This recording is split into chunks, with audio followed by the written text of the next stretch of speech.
오늘 시간에는 도피성의 은혜라는 제목으로 하나님 말씀 증거하도록 하겠습니다. 오늘 민수기 35장에는 아주 독특한 내용이 나옵니다. 하나님의 백성들이 가나안 땅에 들어가서 땅을 분배받게 될 때에 레위 지파는 하나님의 소유가 되었기 때문에 다른 지파들처럼 땅을 분배받지를 못했습니다. 그 대신에 레위 지파는 전국에 있는 성읍 48개를 분배를 받게 됩니다. 다른 12지파는 각 지파에서 레위 지파에게 내어준 47개의 그 성읍에 전국적으로 나뉘어져서 이제 살아가게 되는 겁니다. 그런데 하나님께서 참 특별한 말씀을 하십니다.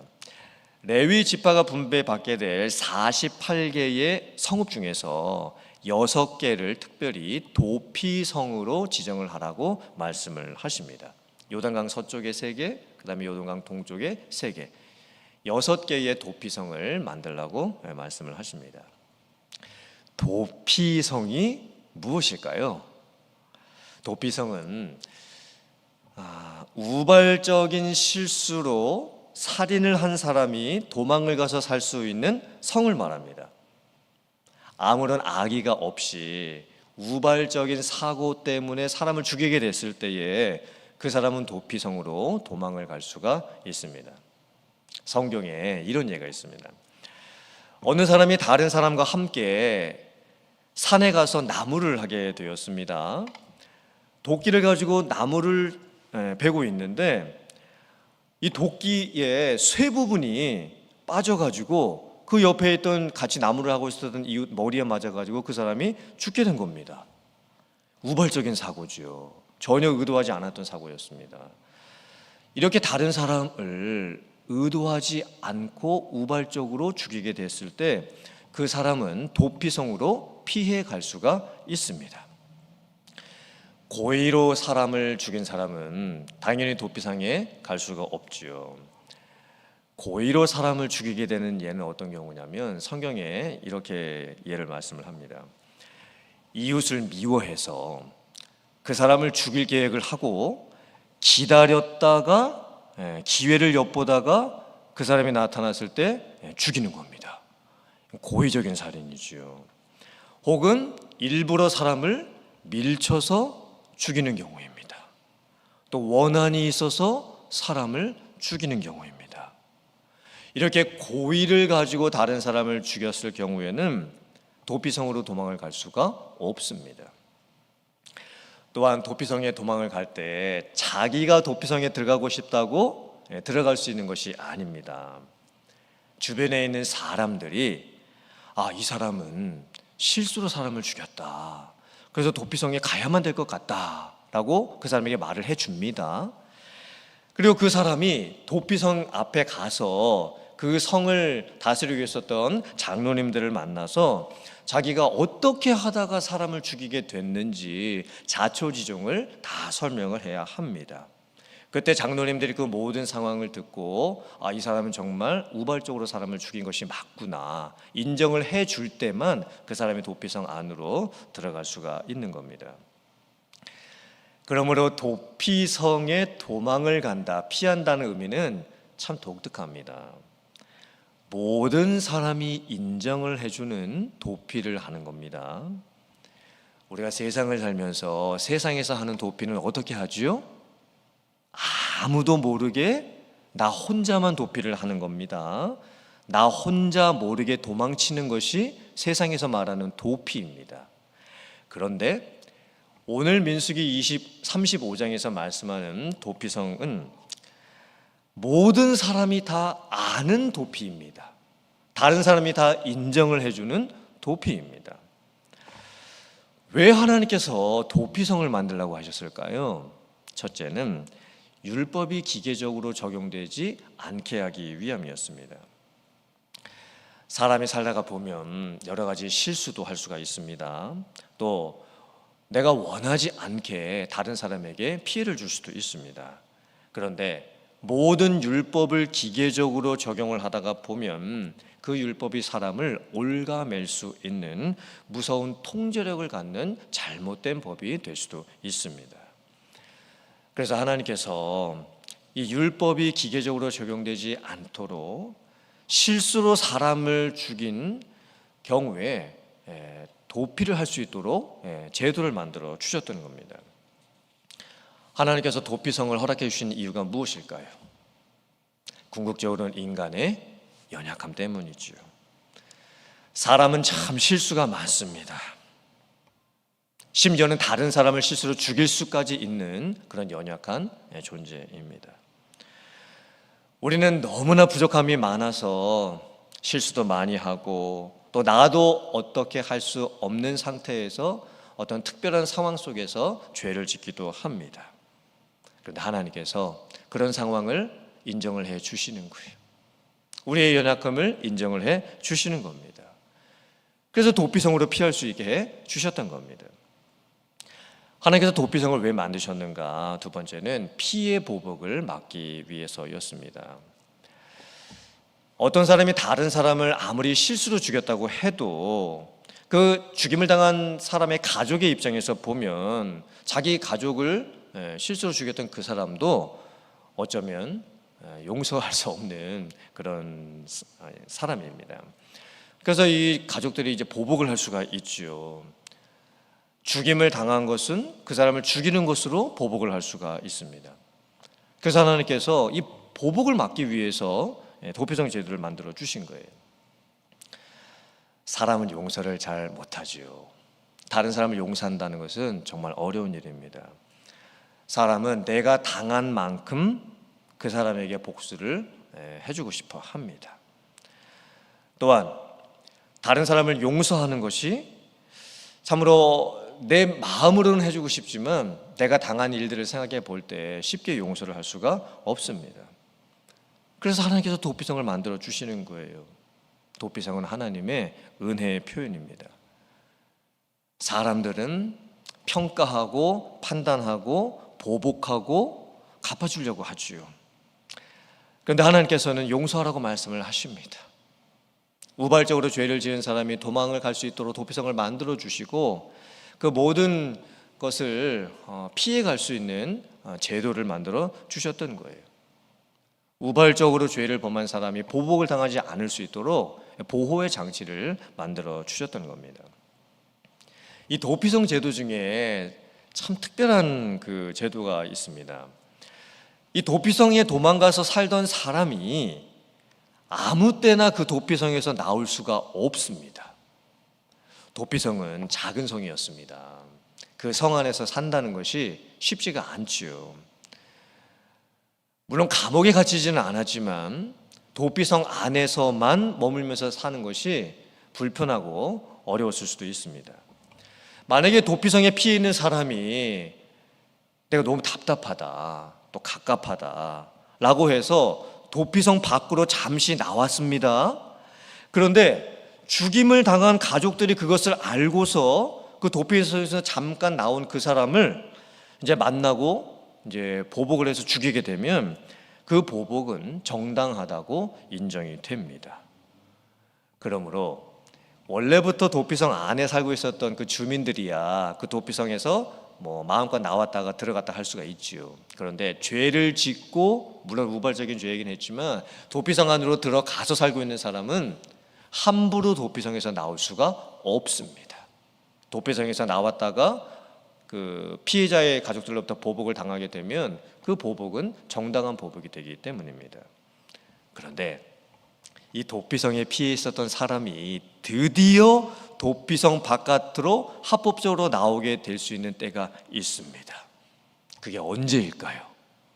참 독특하게도 대제사장이 죽었을 때입니다. 이게 너무 이상하지 않습니까? 대제사장이 죽는 것하고 도피성에 있었던 그 사람이 바깥으로 나올 수 있는 것하고 무슨 연관이 있는 것일까요? 대제사장은 하나님과 하나님의 백성들 사이에 있는 중재자였습니다. 1년에 한 번 대제사장이 하나님의 백성들의 죄를 대신 짊어지고 지성소 안으로 들어가게 됩니다. 그리고 하나님의 백성들의 죄를 대신해서 하나님 앞에 고하게 되지요. 그리고 하나님께서 용서해 주십니다. 이 대제사장의 역할이 무엇이었냐면 하나님과 하나님의 백성들 사이에 서서 하나님의 백성들의 죄를 용서해 주는 이 중재자의 역할을 감당을 하고 있었던 겁니다. 그런데 대제사장이 죽는다는 의미는 뭘까요? 속죄에 대한 죄값이 치러졌다는 의미가 되는 겁니다. 즉 대제사장이 자기의 목숨이 다해서 이제 죽게 되었을 때 이 도피성 안에 피해 있었던 그 사람들의 죄값을 대신 치러주고 죽게 되는 그런 의미를 갖게 되는 거예요. 참 특별하지요. 아마 이 도피성 안에 피해 있었던 사람들은요, 그래서 누가 죽기만을 기다렸을까요? 대제사장이 죽기만을 기다리는 겁니다. 그래야만 자기가 도피성 바깥으로 나갈 수가 있습니다. 이 도피성 제도 안에 아주 중요한 영적인 의미가 담겨져 있습니다. 하나님께서 이 도피성의 제도를 통해서 우리들에게 가르쳐 주시는 의미가 무엇일까요? 죄인된 우리가 진정한 도피를 언제 할 수 있는가? 이 죄로부터 도망치고 죄로부터 해결될 수 있는 이 진짜 인생의 굴레, 이 죄를 어떻게 해결함을 받을 수가 있는가? 바로 예수 그리스도의 죽음을 통해서입니다.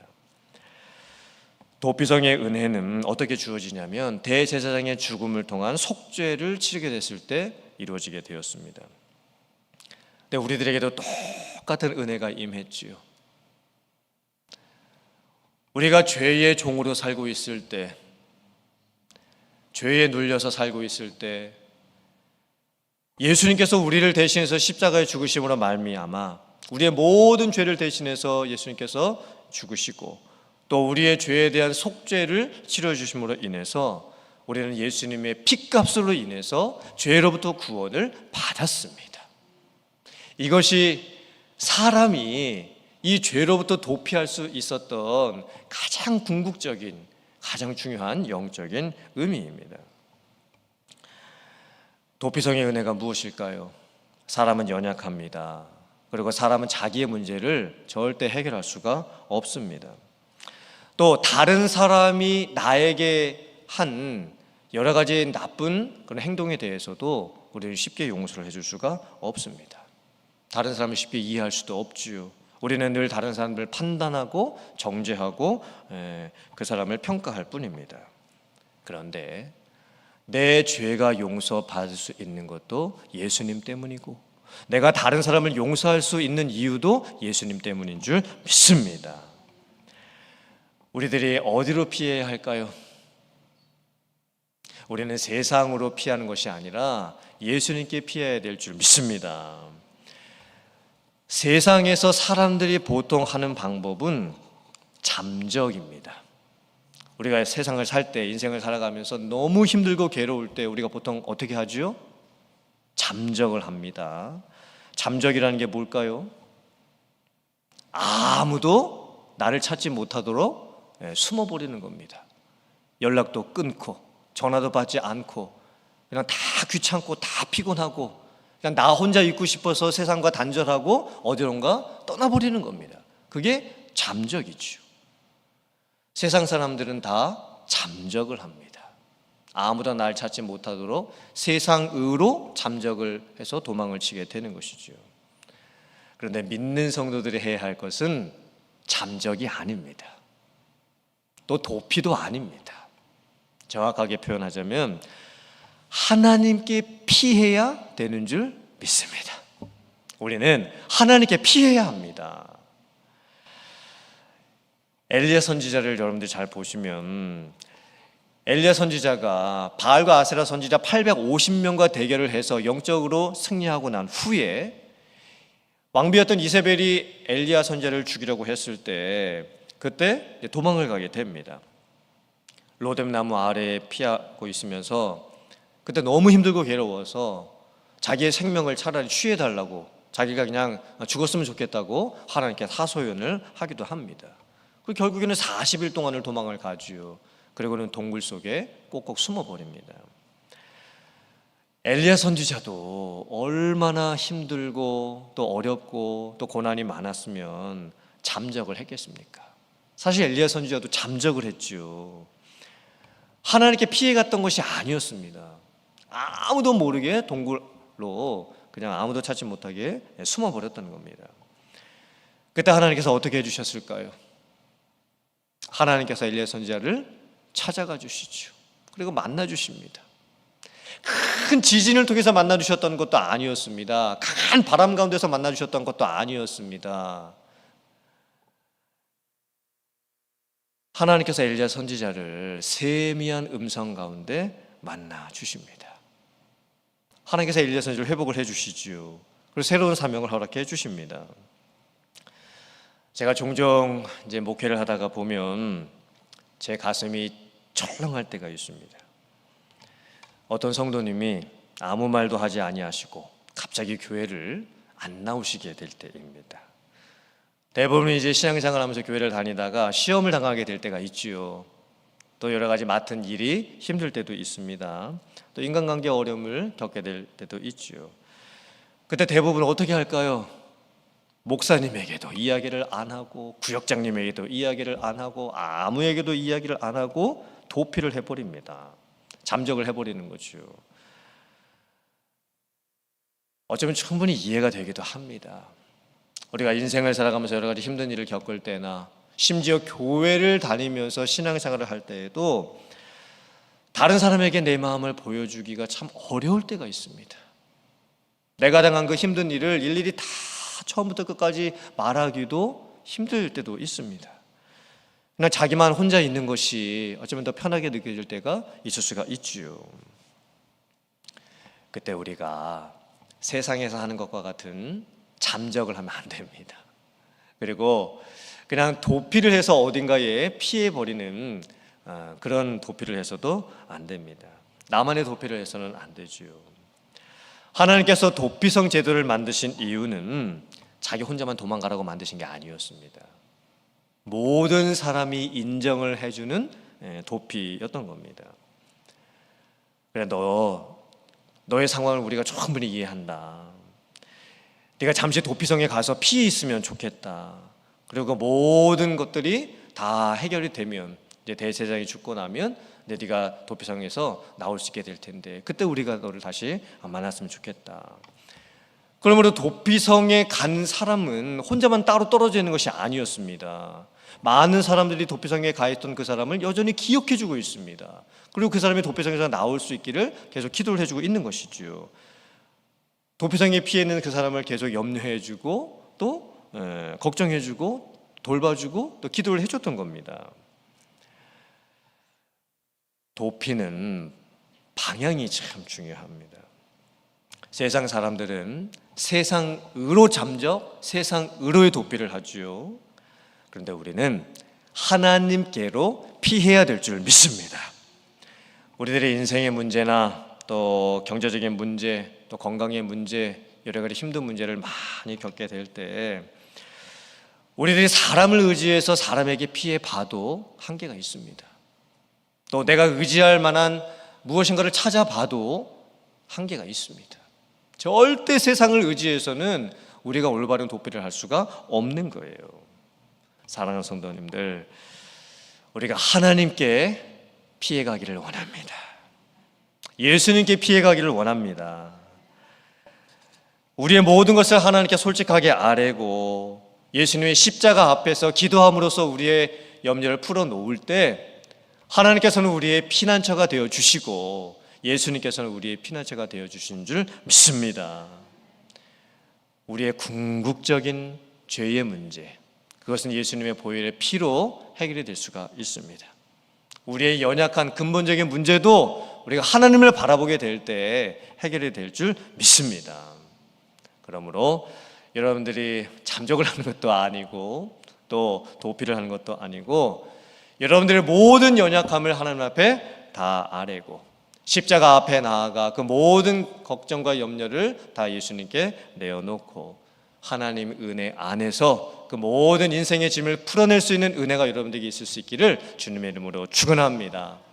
우리의 피난처 되신 하나님께 나아감으로써 하나님께서 우리에게 주시는 온전한 회복을 경험할 수 있는 여러분들 다 되실 수 있기를 주님의 이름으로 축원합니다. 아멘.